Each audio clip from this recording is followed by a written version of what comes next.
It is 5 in the morning. The temple bell has not yet struck. A thin mist, like a veil, gently blankets the slate-gray halls of the ancient temple. An old monk has already taken his seat in the meditation hall.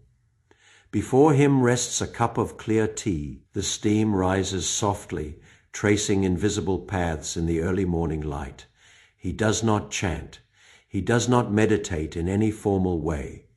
He simply sits in stillness, like a stone sinking into a deep, quiet pool, breathing in perfect rhythm with the entire universe. Outside the hall, on an ancient cypress tree, a drop of dew gathered from the night slips from a pine needle. It strikes the stone courtyard below. The sound is crisp, echoing like a singing bowl. In this single moment, it feels as though between heaven and earth, there is only this one person, one cup of tea, and the dawn light. This is not loneliness. This is solitude. It is not an escape. It is an arrival. Have you ever had a moment like this? A moment where you laughed the loudest in a crowded room, only to feel an unspeakable exhaustion once everyone went home. Amidst the clinking glasses and the loud conversations, you suddenly felt like an outsider, watching everyone perform, while your own heart felt completely hollow. Those who have weathered the storms of life often lose their taste for the noise of endless social gatherings. Instead, they begin to deeply cherish the time they spend completely alone. They no longer need noise to prove they exist. They no longer need crowds to fill the void inside. They have finally realized that true wealth is never found in the outside world, but in the quiet, pure land within their own minds. Why is it that the wiser a person becomes, the more they enjoy solitude? Why do those who have truly figured life out often choose to just sit quietly by themselves? Is a desire for solitude a character flaw? Or in an era where everyone is terrified of being alone, why has solitude become the highest form of spiritual practice?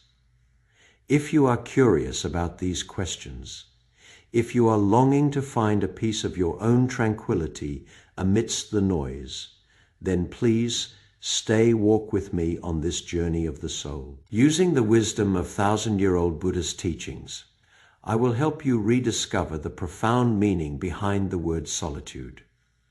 We are not going to talk about how to run away from people. We are going to talk about how to find yourself in the quiet. We are not talking about becoming cold or isolated, but how to grow a much deeper, gentler compassion out of the silence. Solitude is not coldness. It is clarity. It is not isolation. It is wholeness. It is not running away. It is finally coming home. In Zen Buddhism, there is a famous koan. It asks, before your parents were born, what was your original face?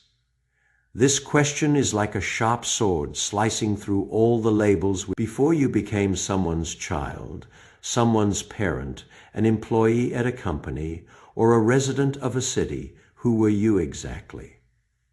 When we peel away all our social roles and set down the heavy burdens of our responsibilities, is that original, authentic self still them?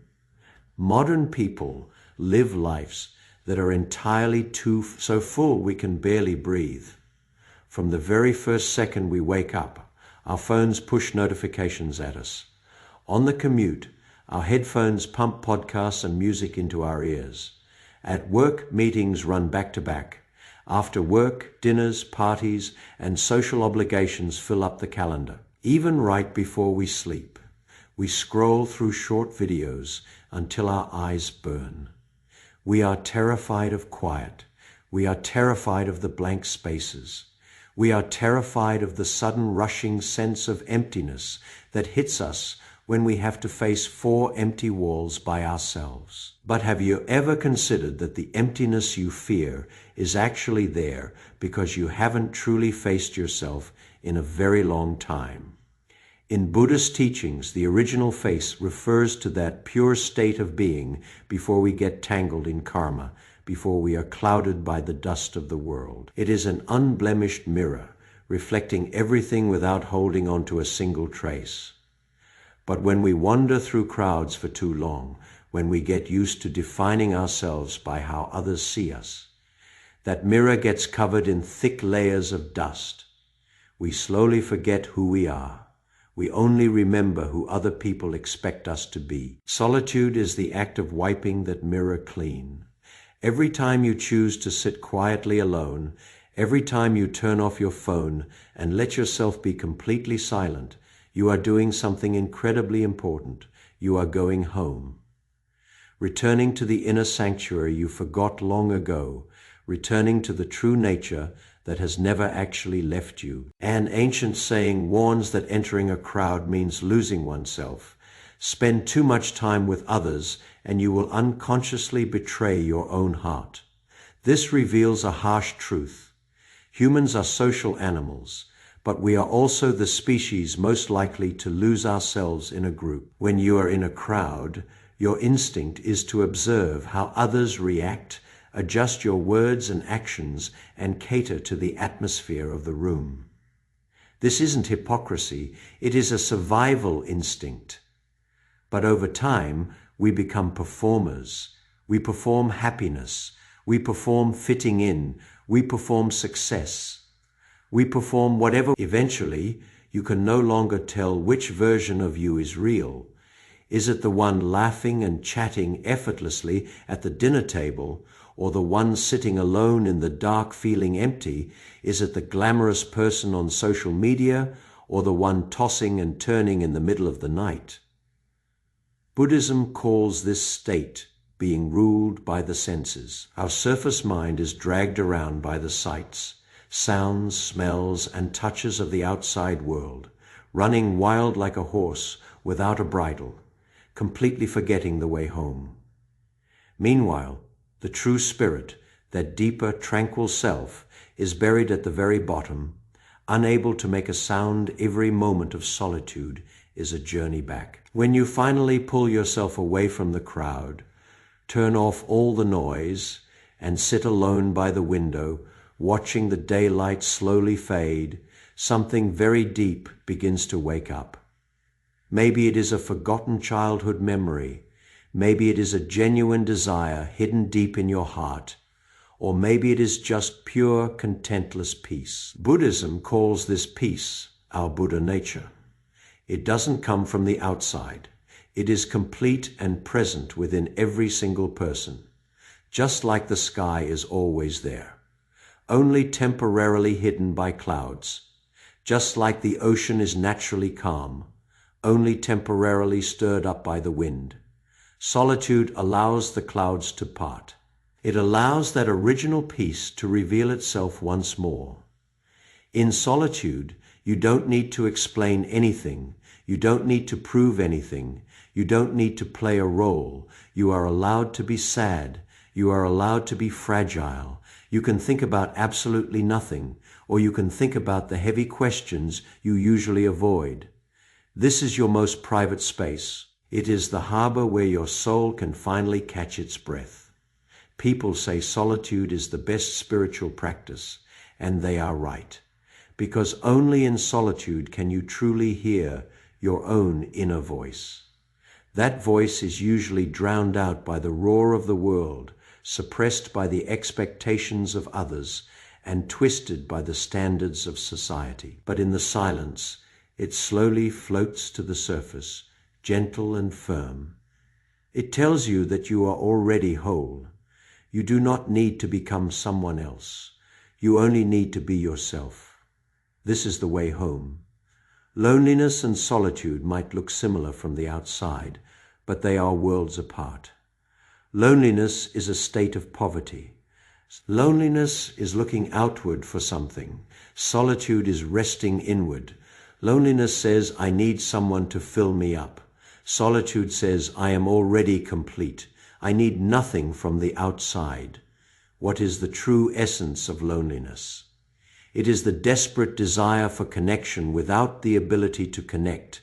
It is wanting to be understood, but feeling. It is standing in a crowded room and feeling a chilling bone-deep cold. It is a state of lack, like a cup with a hole in the bottom. No matter how much water you pour in, it is never enough. From a Buddhist perspective, loneliness comes from attachment, the attachment to being seen, to being needed, We have a hole deep inside us, and we mistakenly believe that other people's attention, approval, and company will fill it. So we socialize endlessly. We carefully manage our relationships, terrified of being abandoned, terrified of being forgotten, terrified of facing the coldness of the world alone. But the harder we grasp at the outside world, the bigger the hole seems to get. Because everything outside of us is impermanent. The person who loves you today might leave tomorrow. The person keeping you company today might drift away next year. Building your sense of security on other people is like building a castle on the sand. As soon as the tide comes in, searching for the next party, the next person to talk to, the next relationship to fill the void. They are terrified of silence, because silence makes the whole visible. So they fill their ears with noise, their time with busyness, and their space with crowds. But in the dead of night, the whole is still there, darker and more terrifying than ever. Solitude is the exact opposite. People who know how to be alone do not need the outside world to prove they exist. Their inner world is already a complete, vibrant universe. The Vimalakirti Sutra describes a great master who lived perfectly in the secular world. He had a family. He interacted with society. Yet his mind remained completely unstained by worldly attachments. He lived in the dust of the world, but his heart resided in the Pure Land. This is the highest state of solitude, to live in the world, surrounded by people, yet remain completely self-sufficient. Solitude does not mean rejecting the world. It means not relying on it. People who master solitude still interact with others. They still enjoy friendship and love, but they do not treat these things as a life preserver. They deeply understand that all meetings are just a convergence of causes and conditions, and all partings are. When conditions bring people together, they gather. When conditions run out, they part. They don't cling, they don't entangle, and they don't fear. This mindset comes from an inner abundance, like a cup already full to the brim. It doesn't need any more water poured in from the outside. When they are alone, they feel peace. They feel fulfilled. They feel the joy of connecting deeply with themselves. They can read a book, take a walk, watch the clouds, or just sit and daydream without feeling the slightest bit of isolation, because they know they are never truly alone. Their deepest self is always keeping them company. The journey from loneliness to solitude is a path of the core of this shift is turning from seeking outward to resting inward. Buddhism speaks of the three trainings: precepts, concentration, and wisdom. This is exactly the path to transforming loneliness. Precepts mean restraint, restraining yourself from unconsciously chasing outside things to fill the void. When you feel lonely, you don't immediately grab your phone to text someone. You don't instantly schedule a get-together to kill the time. Instead, you allow yourself to just sit with the feeling, look at it, and see what it actually is. Concentration means abiding, building on that restraint. You let your mind rest in the present moment. Don't run away. Just quietly observe your breathing, your body, and your emotions. Watch them like clouds coming and going in the sky. Don't chase them and don't push them away. Wisdom means insight. In this state of abiding, you will slowly begin to see the true nature of loneliness. It is just a feeling, a habit, an attachment to the concept of me. when you stop identifying with the thought that says, I am lonely, when you just watch that thought play out like a movie on a screen, you will realize that the observer watching the loneliness is not lonely at all. That observer is forever peaceful, forever complete, forever home, when a person no longer needs the noise of the crowd to prove they exist. They have begun the practice of true solitude. This is not becoming cold, it is waking up, it is not running away, it is stepping into your true power. You finally transform from a beggar, constantly asking the outside world for love, into the king of your own deeply wealthy inner kingdom. 2,500 years ago, Prince Siddhartha made a choice that changed human history. He had everything the world dreams of: a royal throne, a beautiful wife, a lovely child, endless wealth, and a strong body. But on one quiet night, he walked out of the palace alone and saw the truth of sickness, old age, and death. In that moment, he realized that all worldly glory is just a bubble. All joy will eventually fade. Everyone is struggling in the flood of impermanence, yet no one is truly awake. So he chose to leave, not to escape his responsibilities, but to find the truth, not to abandon his family, but to find a way to save all living beings. He took off his royal robes, shaved his head, and walked alone into the forest to begin 6 years of ascetic practice. This was the most courageous act of solitude in human history. No followers, no guards, no comfortable bed, just a heart seeking the truth and the vast empty sky above. He faced hunger, cold, exhaustion, and fear. He faced his own inner doubts, temptations, and despair alone. He let no one share his burden. He used no outside distractions to escape. He knew that the path to awakening had to be walked entirely by himself. Later, he sat on a bed of grass under the Bodhi tree and made a vow. He would not rise until he attained ultimate enlightenment. The next 49 days represent the deepest solitude in the spiritual history of humanity. By day, sunlight filtered through the leaves onto his skin. By night, the stars revolved above his head. He observed his breath, his body, his feelings, and his thoughts. Layer by layer, he went deeper until he touched the very core of existence. It is said that during this time, Mara the illusion maker tried to disturb him, using desire, fear, and doubt to shake his will. But the Buddha simply watched these illusions rise and fall, perfectly still, entirely unmoved. At the dawn of the 49th day, as the morning star appeared in the eastern sky, he awoke. He saw the truth of the universe. All things arise from conditions. Nothing has an independent, permanent self. All beings possess the Buddha nature, but cannot see it because of their wandering thoughts and attachments. He became the fully awakened one. Those 49 days of solitude were not an escape from the world. They were a courageous confrontation with reality.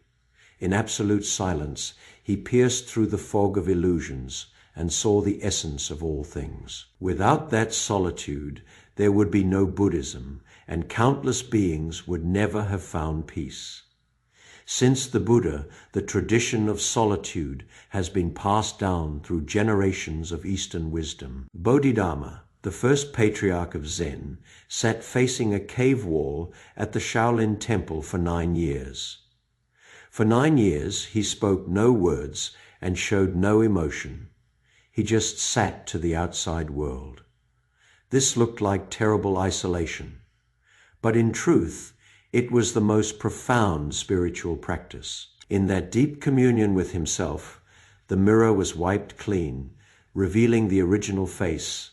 The great modern Zen master Shuyan spent years on solitary bowing pilgrimages, walking alone on desolate mountain roads, enduring wind, rain, and hunger. Yet it was in this extreme solitude that he experienced profound awakenings.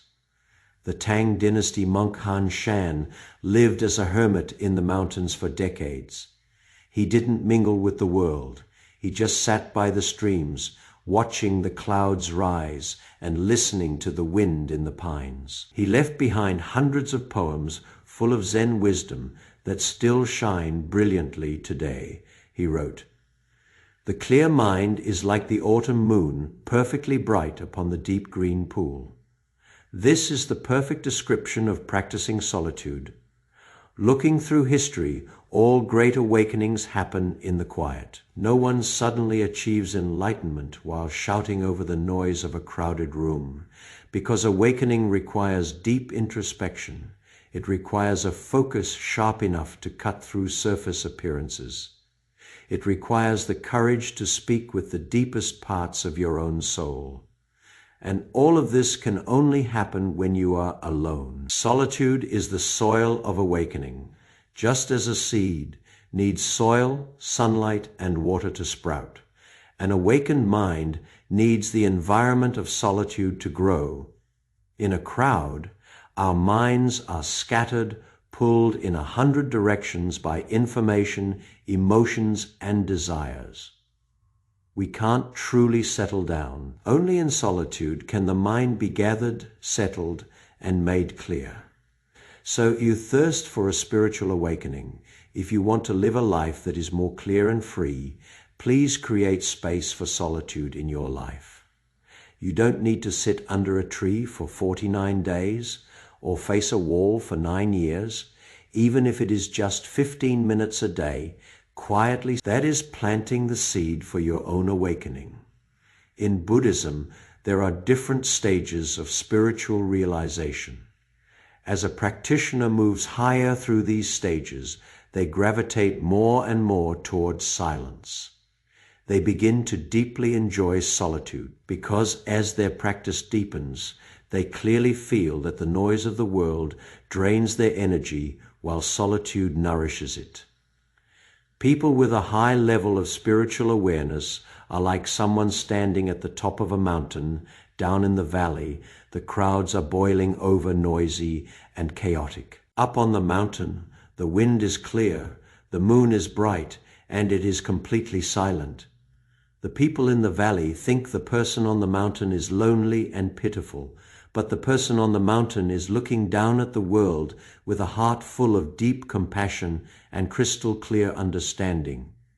It is not that they are incapable of going down into the valley to join the party. It is that they see the illusion of the party and they simply aren't fooled by it anymore.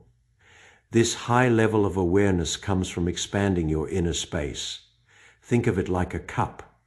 When your awareness is low, your cup is small. Even a tiny drop of trouble makes it overflow with anxiety.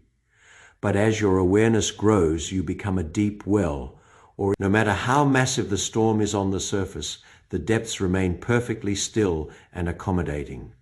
And solitude is the absolute best way to expand that inner space. Buddhism teaches that we interact with the world through our eyes, ears, nose, tongue, body, and mind. These are the windows to the outside, but they are also the doors through which our spiritual energy leaks out. Every social interaction is an exchange of energy. When you spend time with high-frequency, positive people, you feel nourished, uplifted, and spiritually lit up. But when you spend time with low-frequency, negative people, you feel drained, exhausted, and energetically sucked dry. And let's be honest, most typical social events are a mix, but they usually drain much more than they give. Highly evolved people deeply understand the value of their spiritual energy. They guard it like a precious jewel. They do not casually waste it on meaningless socializing. Meaningless socializing refers to those interactions done purely to kill time, to maintain superficial appearances, or to feed the ego. The wise choose solitude to store up their energy. You are like an oil lamp. If the wind is constantly blowing on you, your flame will eventually be blown out. Solitude is the glass shield you put around the lamp. It blocks the wind so the flame can burn bright and steady. In solitude, your energy stops scattering outward. It gathers inward, settles down, and transforms into profound wisdom and deep compassion. This isn't being antisocial. It is wise self-protection. If a person cannot even protect their own energy, how can they possibly help anyone else? If a person cannot even calm their own mind, how can they walk steadily through the world? You must fill yourself up first before you can overflow to others. You must light your own flame first before you can warm anyone else. Profound ideas are not born in a noisy room. They settle at the bottom of a quiet mind. Look at the greatest philosophers, artists, and scientists in history. They all had habits of deep solitude. Immanuel Kant barely left his hometown, yet wrote philosophical works that changed human thought. Isaac Newton figured out gravity while isolating in the countryside. Beethoven composed soul-shaking symphonies while entirely trapped in his own silent world. Why? Because depth of thought requires the passage of quiet time. It needs a silent incubation period. It requires the courage to sit alone with a difficult problem. In a crowd, our brains are in social mode. We are focused on quick reactions, keeping the peace and short-term goals. But in solitude, the brain shifts into deep mode. It can process complex thoughts, long-term visions, and brilliant creative connections. Zen meditation isn't about doing nothing. It is about letting the mind naturally clear itself. Imagine if you just set it down and leave it alone. The dirt eventually settles to the bottom, and the water becomes perfectly clear. The mind works the exact same way in solitude. All those chaotic, swirling thoughts slowly settle to the bottom, and your deeper wisdom naturally floats to the top. Highly evolved people need massive amounts of alone time to process, digest, and elevate their life experiences. The books they read, the people they meet, the things they go through, all of it needs to be digested in silence to be transformed into true insight. Without this quiet time, knowledge just stays knowledge. Experiences just remain things that happened. They never become growth. There is a beautiful, almost paradoxical truth here. The people who love solitude the most are usually the ones with the deepest compassion for others. Why? Because in their solitude, they have truly met their own suffering. All that anxiety, fear, insecurity, and craving has nowhere to hide when you are alone. You are forced to look at it, acknowledge it, and accept it. And when a person truly understands their own pain, they can finally understand the pain of everyone else. This is what Buddhism calls the grand compassion of oneness. The suffering of the world is my suffering. The joy of the world is my joy. Solitude is the rich soil where compassion grows. When we are trapped in the crowd, it is so easy to fall into comparing ourselves, competing and judging others. Our hearts get hard, but in solitude we become soft. We are gentle with ourselves, and so we become gentle with the world. We stop trying to forcefully change other people, because we realize how impossibly hard it is to even change ourselves. We stop judging people so quickly because we have seen the dark, complicated corners of our own minds. Buddhism says you must awaken yourself before you can awaken others. In the silence, you light the lamp inside your own heart. Only then can you illuminate the path for someone else. A person sitting in the dark cannot offer light. A person starving on the inside cannot offer abundance. So solitude is never selfish. It is the necessary preparation to truly serve the world. The noise of the world is an anesthetic. In the busy crowds, we forget that time is slipping away. We forget that life is incredibly short. We forget that death is guaranteed. We use endless tasks to run away from impermanence. We use entertainment to run away from emptiness. We use crowds to run away from being alone. But in solitude, these massive, unavoidable truths slowly rise to the surface. You realize, I am getting older. My time here is limited. Everything I own will eventually be lost. At first, this realization can be terrifying. But when you truly face it and accept it, you will discover a profound, unshakable sense of highly evolved people don't run from reality. They sit in solitude and make people. Feign know that own that impermanence is the absolute rule of life, and that clinging to things is the root of all human suffering. So they learn to let go. They let go of the desperate wish for things to last forever. They let go of the exhausting pursuit of perfection. They let go of the obsession with trying to control everything. This letting go isn't passive.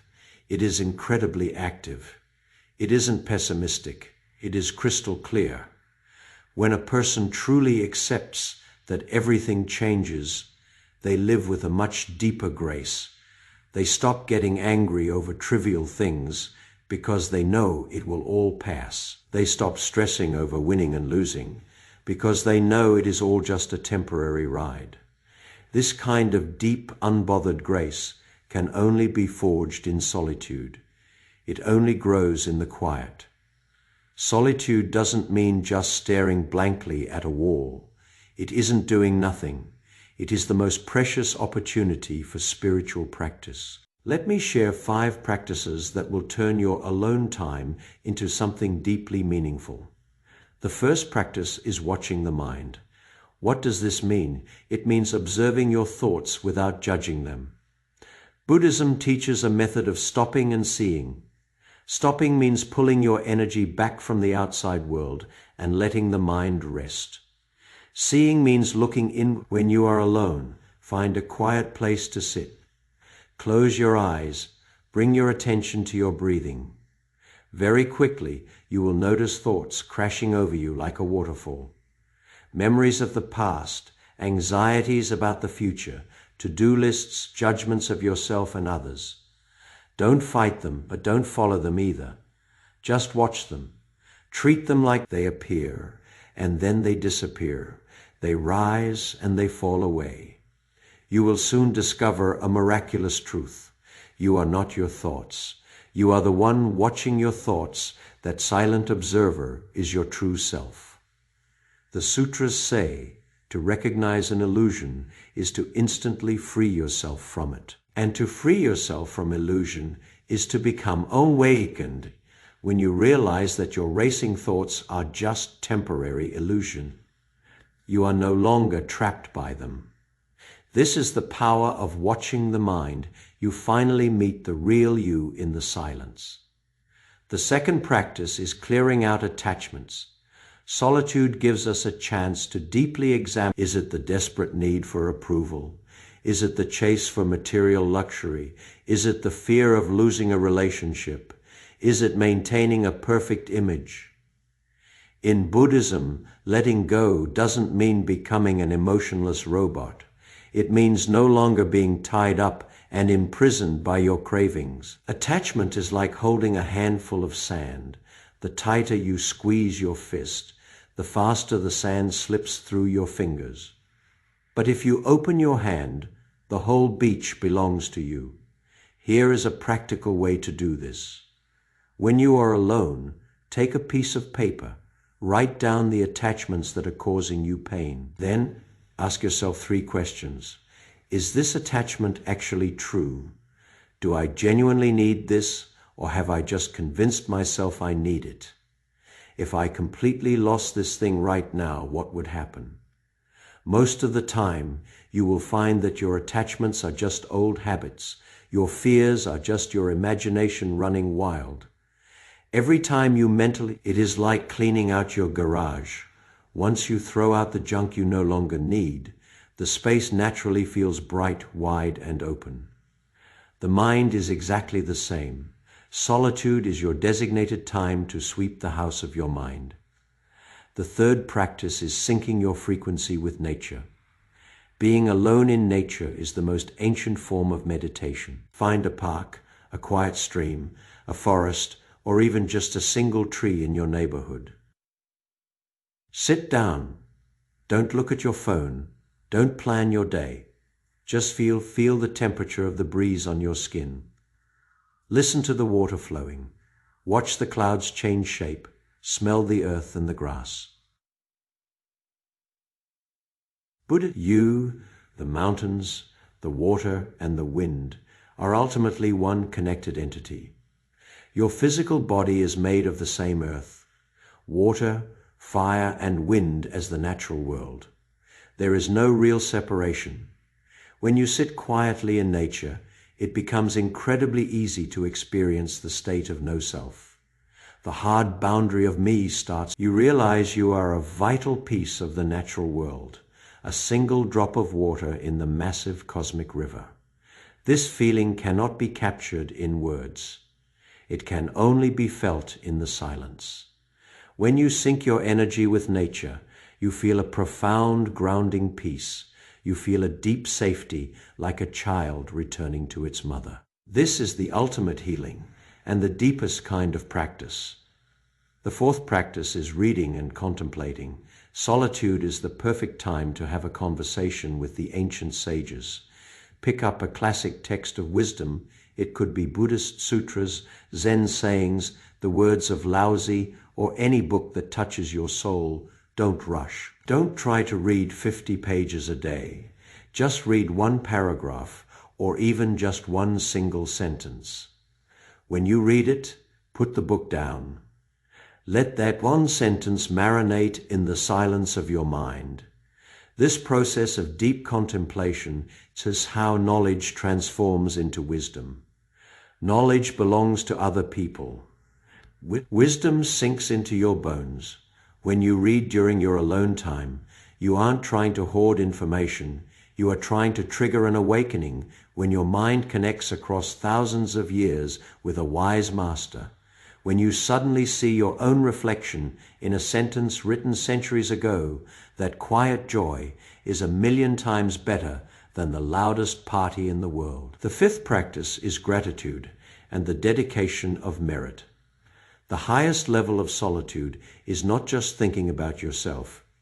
It is using the quiet to hold space for the entire world. Before you end your alone time every day, do a simple dedication. Bring your hands together and silently say in your heart, "May the peace I have found in this moment transform into kindness and flow out into the world. May my personal growth today help someone else find their way out of suffering." This isn't just an empty ritual. It is a massive shift in your mindset. It elevates your practice from a small, self-centered exercise into something vast and universal. When you dedicate your peace to the world, your heart cracks wide open. You are no longer trapped in your own little bubble of wins and losses. This gives your solitude an incredibly profound meaning. You are not just sitting there healing yourself. You are sitting there healing the world. Modern society is suffering from a collective addiction to noise. We have to have our phones in our hands at all times. Music has to be playing constantly. The television has to be on in the background. We even need white noise machines just to fall asleep. We are completely terrified of letting ourselves be quiet for even 1 second. We treat silence like a terrifying monster that is going to eat us alive. Buddhism calls this state restlessness. The mind is scattered and cannot stop moving. It swings like a wild monkey from branch to branch, never resting. This is a mental affliction. It is a sickness. We have become entirely dependent on a constant diet of information and entertainment. And the second those external distractions are taken away, we panic. We feel anxious and completely lost. Why? Because silence acts like a mirror. and it forces us to look at the parts of ourselves we have been running away from. In the quiet, all the emotions we repressed, the problems we ignored, and the truths we avoided, all come bubbling up to the surface. We are terrified of that dark room inside us, so we blast noise into it to cover it up. But this is just putting your hands over your ears to steal a bell. The problems are still there. They are just buried under the noise. Many people say they are afraid of being alone, but what they are really afraid of is facing themselves. In solitude, you have no role to play. You have no mask to hide behind. You are forced to sit naked with your true self. And yes, all the sadness, regret, fear, and shame you push down will eventually rise up.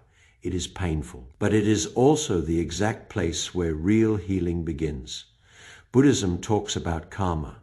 Our past actions and thoughts leave imprints on our minds, creating deep-rooted habits. These habits usually hide in our subconscious. They only float up to the surface when everything gets quiet. So if negative emotions hit you hard when you are finally alone, it is not a bad thing. It is your karma releasing itself. It is the start of a massive inner cleanup. You can't sweep a room until you turn on the lights and look at the dust.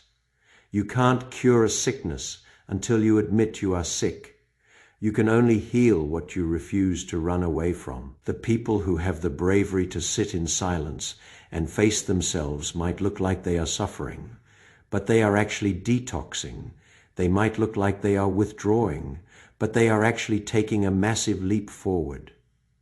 Our culture has an obsessive, unhealthy worship of being extroverted and fitting in. Eating alone, traveling alone, or going to the movies alone is heavily stigmatized as being pathetic, weird, or unpopular. Social media algorithms constantly feed us videos on how to expand our network, how to be hyper-charismatic, and how to make everyone like us. This is a massive collective illusion. It forces a false equivalence between solitude and being a total failure. Under this crushing pressure, people are terrified to be alone. Even when they are mentally and physically exhausted, they force themselves to go out to parties, pasting on a fake smile just to keep up appearances. They are terrified of being branded a loner. They are terrified of falling out of the mainstream. But true wisdom pays absolutely no attention to society's misunderstandings. The wise know that the quality of your life is not measured by how many people are in your phone contacts, but by how deeply you know yourself. It isn't about how many people smash the like button on your photos, but whether you actually like who you are. They choose solitude, not because they lack social skills, but because they prioritize their inner evolution. For those who are still terrified of being alone, we shouldn't judge them. We shouldn't mock them. We should look at them with deep compassion. Everyone who runs from silence is running from a specific kind of pain. Maybe childhood trauma left them terrified of abandonment. Maybe a period of bitter isolation in the past made them fear the quiet. Maybe the crushing pressure of society makes them afraid to be different. This is all suffering. It is the universal suffering we all share. Buddhism says life entails suffering. The fear of solitude is just one flavor of that suffering. It is the pain of running away from yourself. It is the terror of facing what is real. I hope that everyone who hasn't yet learned how to sit with themselves will one day find peace in the quiet. I hope they get to feel that heavy, grounded tranquility, that absolute relief of finally returning to the source. This isn't a race. We aren't competing. We are all just walking the path. Some walk a little faster, some walk a little slower. But eventually, we will all find our way back to that silent, peaceful home. True solitude is a masterclass in setting boundaries. It is the wisdom to clearly say, I need some time to be quiet, and when it is time to socialize, you can step into the crowd with total ease. You don't take it to extremes by hiding in a cave and you don't blindly lose yourself in the mob. This is what Buddhism calls the middle way. You can have incredibly close friends, a warm, loving family, a career you are passionate about, and still relentlessly protect your time alone. These things don't cancel each other out. They support each other. Solitude charges your battery. Socializing lets you spend that energy. Solitude settles the water. Socializing lets the water. It is conscious choice. So how do you actually start practicing solitude? Give it a sense of ceremony. Brew a cup of tea and let the heat warm your hands.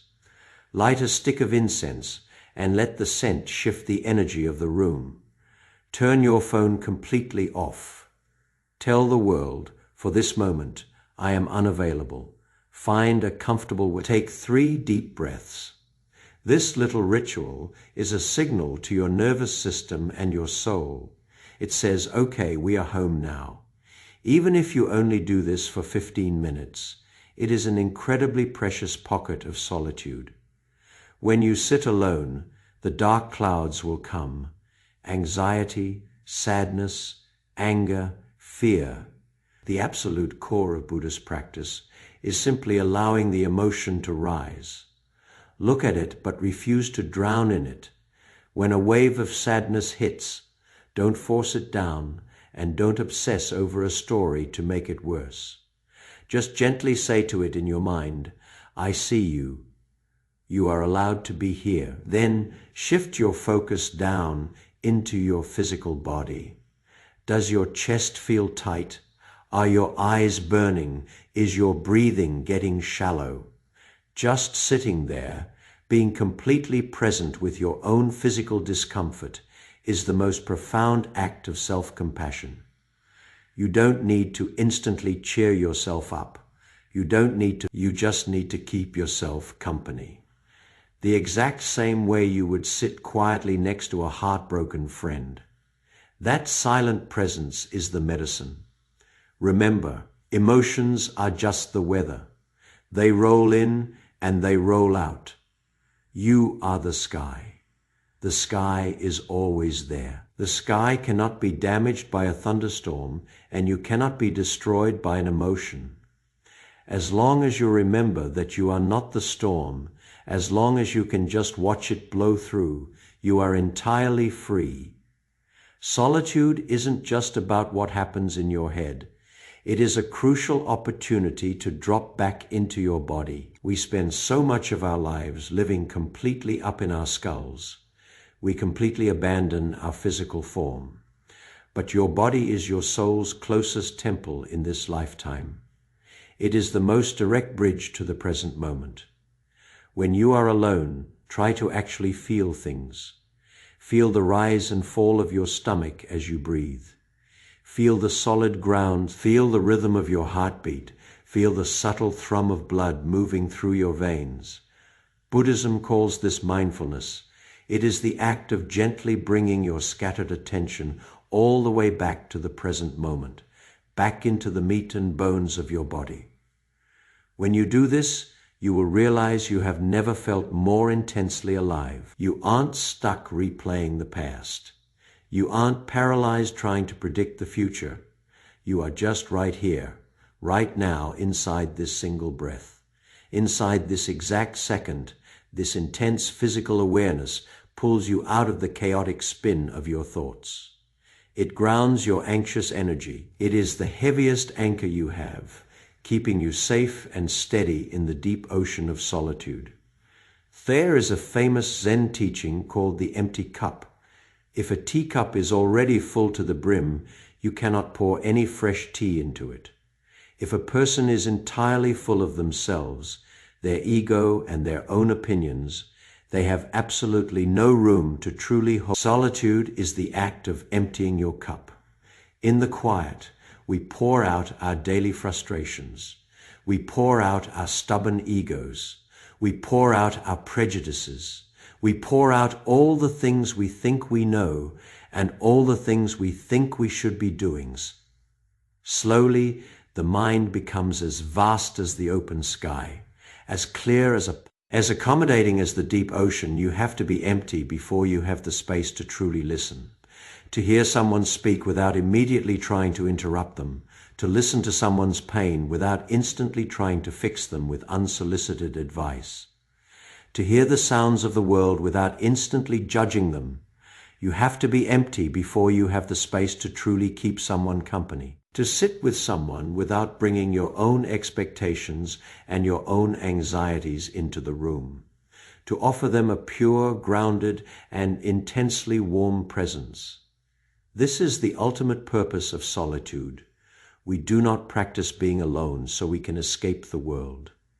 We practice being alone so we can return to the world as better people. We detach so we can love humanity with a much deeper, purer compassion. People who truly know how to be alone are actually much better at socializing. The quality of their interactions is infinitely higher because they don't walk into a room feeling desperate. They aren't trying to extract validation from you. They aren't vibrating with nervous energy. They are already full, so they have plenty to give. They are completely secure, so they bring a calming peace to the room. They are entirely clear, so they see things exactly as they are. When they spend time with you, they are laser focused. They aren't nodding their head while secretly scrolling on their phone. When they listen deep. They don't just hear the words you are saying. They hear the emotion you are trying to hide behind the words. When they respond, it is genuine. They don't feed you empty corporate small talk. They speak straight from the heart. 1 hour of this kind of high quality, soul deep connection is worth more than 1,000 hours of shallow networking. Zen teaches us to sit with the majesty of a great mountain. After spending time in deep solitude, you face the world with a much stronger compassion, a much sharper mind, and a surprisingly gentle power. You are wonderful when you are totally alone, and you are even better when you are with others. You are perfect when you are perfectly still, and you are highly effective when it is time to take. This is the true power of solitude. A bodhisattva is not some frail scholar hiding in a cave in the mountains forever. A bodhisattva walks right through the messy, chaotic center of the human world, but maintains an absolute, unshakable silence inside their own heart. This is the ultimate peak of solitude. Your body is in the noisy crowd, but your mind is resting in the pure land. You can enter and exit the chaos completely freely, without a single drop of dirt sticking to your soul. Just like a lotus flower grows out of the filthy mud, but its petals remain flawlessly clean. Just like the sun shines its light equally on everything, but nothing can reach up and trap the sun. The Heart Sutra says, form is emptiness. Emptiness is form. Solitude is not emptiness. Socializing is not form. Solitude is not a cowardly escape. And socializing does not have to be an ego. Emptiness and form are two sides of the exact same coin. Stillness and action are exactly the same thing. You can stand in a stadium with 10,000 screaming people and feel the absolute peace of deep meditation. And you can sit completely alone in a dark room and feel intensely connected to every living thing in the universe. This is the spirit of the Bodhisattva path. You use your time alone to cultivate deep compassion. You use that compassion to guide your time alone. You use absolute silence to grow your wisdom. And you use that wisdom to light up the silence. In the end, taking care of yourself and saving the world become the exact same thing. Solitude is not a finish line, it is a breathing cycle. Every time you retreat into the quiet, you forge yourself into a slightly better version of who you are, and every time you step back out into the noise, you bring a little more light into the world. The more spiritually evolved a person becomes, the more they crave the quiet, because they know that the deepest wealth is found inside. The ultimate freedom is not needing anything from the outside world. and the greatest act of compassion you can perform is to make sure your own lamp is lit first. The lotus roots itself in the dark mud, but it blooms in the open air above the water, completely spotless. That is exactly who you are. Practicing solitude in the middle of a very loud world. You live in the dust, but your heart is in the pure land. You experience everything, but you are stained by nothing. Every single time you choose to sit with yourself, every moment you allow yourself to rest in the silence, you are planting a lotus seed in the mud. Picture this scene. It is nighttime. A warm lamp is glowing by the window. A cup of light tea sits on the table. You are sitting completely alone. No phone, no books, just sitting. The moon lights the peace inside your heart is as bright and full as a harvest moon. You are not lonely. You are just coming home. You are not isolated. You are keeping yourself company in that exact moment. If you listen very closely, you can hear a lotus flower quietly blooming in the absolute deepest part of your soul. May you find that unstained, perfectly complete, brilliantly illuminated true self. May you hear your most authentic voice in the silence, a voice that does not come from the world and does not come from other people, but echoes up from your very own source. May you deeply feel in every moment of solitude that you have never truly been alone, because the entire universe exists. You have never lacked anything because your true nature is already perfect. My dear friends, wherever you are right now watching this video, maybe you are sitting alone in your room, or maybe you are walking through a crowded street with your headphones on. Wherever you are, I hope these words have softly touched that tender place in your heart. You are not lonely. You are just walking the path home. You are not cold. You are simply protecting the precious flame inside you. Welcome to Sacred Dharma. If this journey brought you peace today, please gently tap the like button so this stillness can reach others who need it. If you found something worth keeping here, save this video and return to it whenever the noise gets too loud. And please, tell me in the comments below, what is your favorite thing to do when you are completely alone? Do you drink tea, read, take a long walk, or do you simply sit and watch the clouds? Your words might be the exact light someone else needs to read today. Subscribe to our channel to continue walking this path with us. Finally, I dedicate all the merit of this video. May we all grow the most beautiful lotus flowers out of the silence. May your heart be at peace. May you be entirely free. May your mind remain perfectly unmoved by the storms, and may a lotus bloom beneath your every step.